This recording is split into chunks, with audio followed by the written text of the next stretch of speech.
UFC 301, we are back in Brazil for 14 fights. I am really excited about this card. The main event is going to be a lot of fun, and there's fights littered through this entire card that I'm really excited about. So, this is just going to be a quick video going over my pick and my favorite bets on every single fight. If you want a more in-depth breakdown of every single fight, I went longer than I have in a while, just a few days ago. But this is going to be a couple updated bets that were not on that video, and there were some bets I was looking at during that. Some I followed through on, some I'm still on the fence about. So that's what I'm going to be going over. So let's quickly start. Let me know in the comments, though, your favorite bet on this entire card. But let's get after it. First fight, we got Alessandro Costa taking on Kevin Borjas.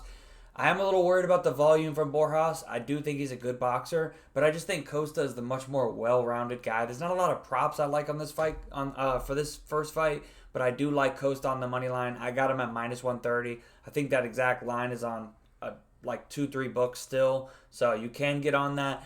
Am I worried about the boxing, some of the pressure and his pace that Borjas can use? Yes, but I think Costa should be able to mix in a couple takedowns and be competitive enough on the feet. Next up, though, we got Ismail Bonfim. Man, I am tempted to take the plus 400. I would never bet Bonfim. I get there in Brazil, and this is a big prospect that they're behind, but, him and his brother, I'm not giving him too much crap for his last loss. BSD is legit, but I would not bet that line. It's dog or pass.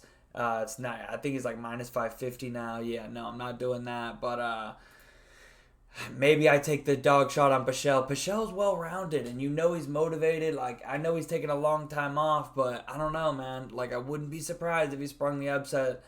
Do I think it's gonna happen? No, but that line's starting to get to where I might have to play it. Next up, I was tempted on the dog shot this week from Ernesta, but it's not enough plus money, I don't think, because I do think, we're in Brazil. Barbosa should have a big strength and wrestling advantage, big jiu-jitsu. The wrestling isn't amazing, but it's a lot better than Ernesta's here, and her jiu-jitsu is very good. I mean, she does have a couple legitimate wins, and even just, even the Jose Nunez loss, like that's not a bad loss. I think she should be able to wrestle Ernesta to the ground.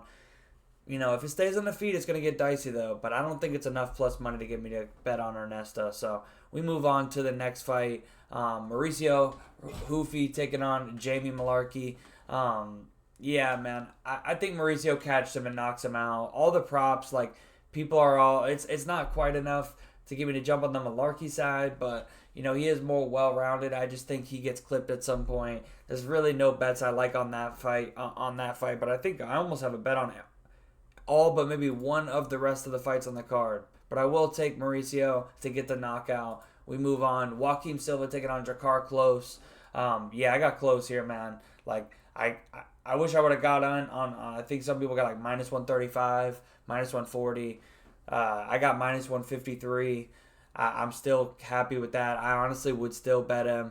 I mean, maybe is he really minus 190 now? I saw minus 170 earlier this morning, but even at that point, I still think he's just a better guy. I mean, Joaquim Silva he's dangerous, but I just think Close, just better pretty much everywhere this fight. So give me Close. I'm kind of tempted or torn between the knockout of the decision, but I do think Close wins. Next up, Gene Silva taking on William Gomes. I bet William Gomes plus 130. And I'm worried, obviously, in the sense of Silva's definitely dangerous. He's a finisher, and, we are in Brazil, and he's going to be the one coming forward looking to press the action. So if it's close, the Brazilian crowd's going to be way behind Silva already, especially if Gomes is, kind of trying to disengage, and Silva's the one throwing these big haymakers, and it's close, and they're probably going to give it to Silva. I just like plus 130 on what I think is the more skilled guy. Yes, if it's close, it's going to be, it's going to be dicey, but give me Gomes on the money line, plus 130. No change there. I ain't cashing out of that. We move on to Elvis Brenner taking on Mike Tick. I'm not even going to do what I did on the full card breakdown. I spent 20 seconds. I swear I can pronounce it when the video's not on. But Oral by, he's very well rounded, man. I mean, Brenner's always dangerous, so if you're getting that underdog money, I mean, at least two of his fights, the two of the three, I don't think he actually was on his last fight, but the first two he was a pretty big underdog. Could he cash again? Definitely possible. There's really no bets I like on this fight, but if you're parlaying Oralby, I get it. If you're taking the dog shot, I just think Oralby does win. I think he's really well rounded. If Brenner upsets Oralby this time, then man, Brenner, that would be very impressive. Next up, Karolina Kowalkiewicz taking on Yasmin Lucindo. Yeah, man, I had to do it. I had to do it. I started to see that line drop. It was plus 350, plus 360. And I was like, man, I wanted plus 400, but I had to do it, man. Karolina, I took her plus 340. I told you I was going to take the sub plus 2,200. Again, do I think she wins? No, I think Lucindo wins. But do I think a 22-year-old, who's been submitted by girls that were not on Karolina's level? Yeah, that was a while ago. But, she's lost to girls. All five of the girls she's lost to are not as good as Karolina.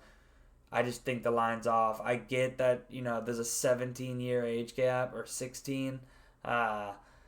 But sometimes 22 can be a disadvantage, man. Like,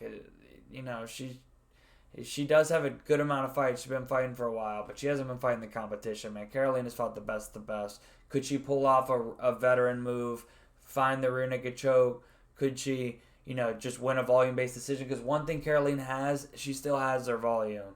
So, Karolina plus 340, buy sub plus 2,200. Had to do it. Next up, we got Joe Anderson, Brito, Jack Shore. I just took Brito straight, man. I told y'all this on the full card, minus 148.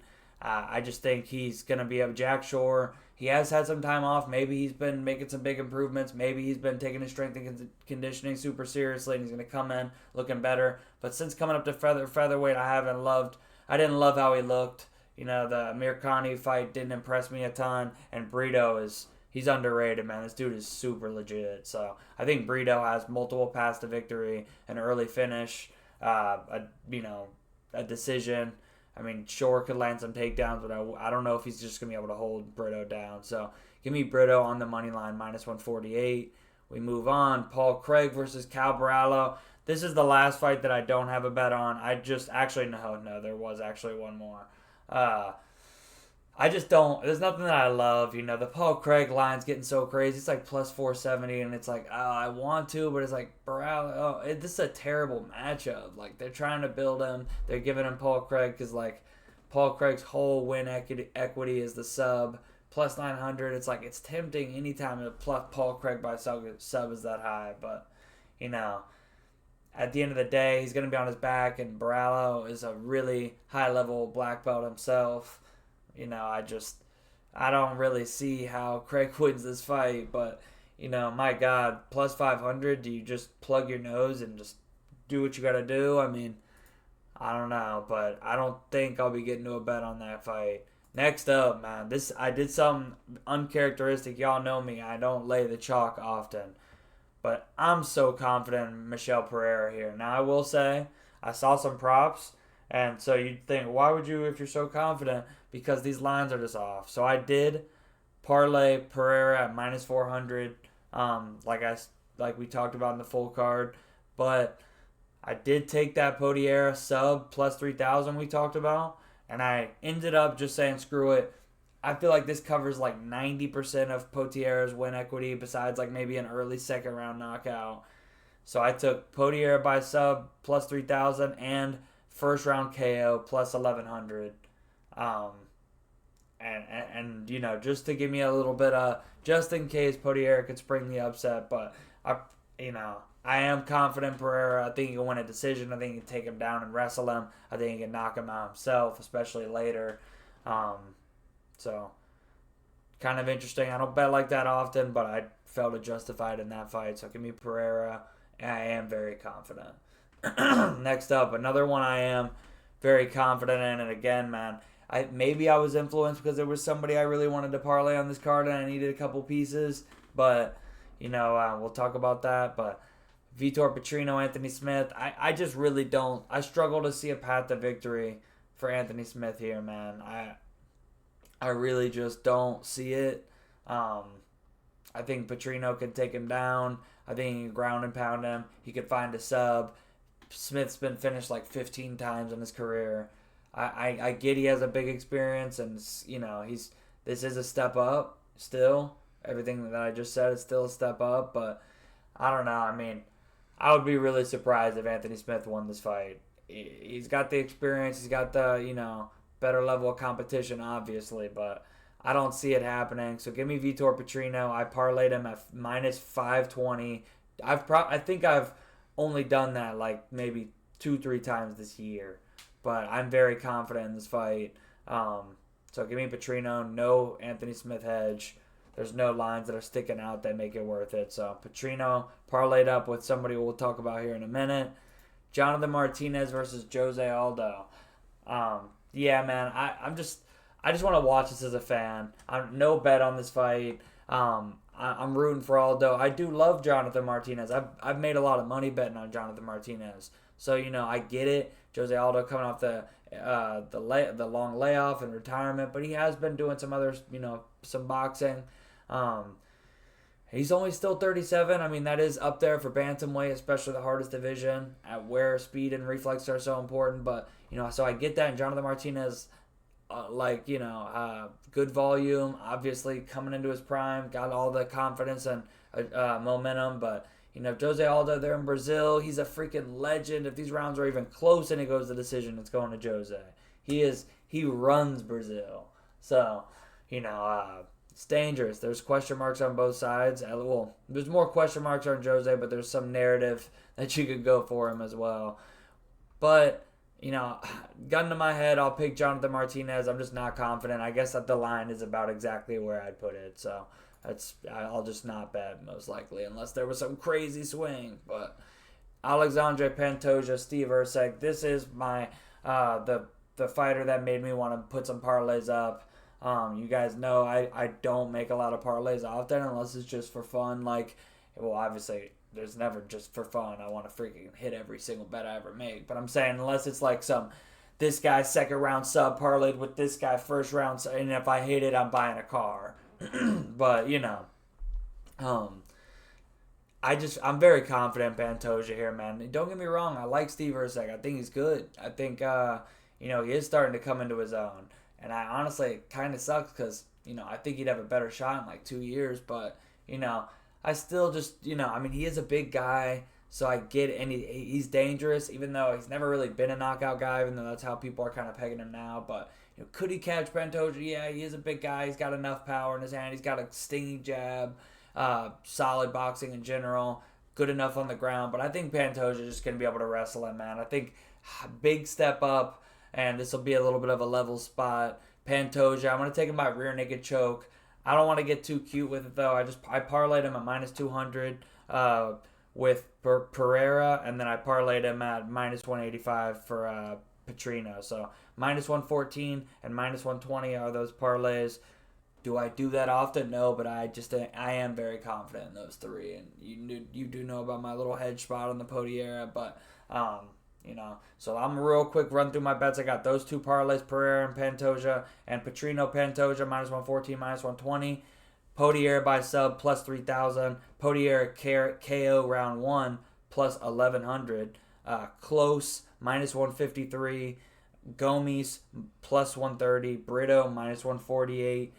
Costa minus 130.